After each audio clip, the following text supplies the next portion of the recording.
அமெரிக்கத்தின் தேசிய வானிலை ஆய்வு மையமானது நாளை முதல் நவம்பர் 29ஆம் தேதி வரையிலான காலநிலை முன்னறிவிப்பை தற்போது வெளியிட்டுள்ளது. அதில் புதன்கிழமை இரவு முதல் வெள்ளிக்கிழமை வரை தீவுகள், மேற்கு பகுதிகள் மற்றும் சில கடலோர பகுதிகளில் மழை பெய்ய வாய்ப்புள்ளதாக அமெரிக்கத்தின் தேசிய வானிலை ஆய்வு மையம் கூறியுள்ளது. நாளை காலை சில கடலோர மற்றும் உள்பகுதிகளில் பனிமூட்டம் மற்றும் மூடுபனி உருவாக வாய்ப்புள்ளது.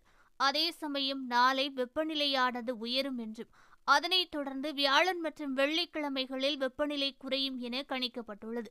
மேலும் வியாழன் மற்றும் வெள்ளிக்கிழமைகளில் வடமேற்கு காற்று வலுவாக வீசும். குறிப்பாக கடலுக்கு அருகில் வீசக்கூடிய காற்றால் தூசி மற்றும் மணல் கலந்ததாக இருக்கும் என அதிகாரிகள் கூறியுள்ளார்கள். இதனால் அமீரக வாகன ஓட்டிகள் மிக எச்சரிக்கையாக வாகனங்களை ஓட்ட வேண்டும் என அமெரிக்கத்தின் தேசிய வானிலை ஆய்வு மையம் கூறியுள்ளது.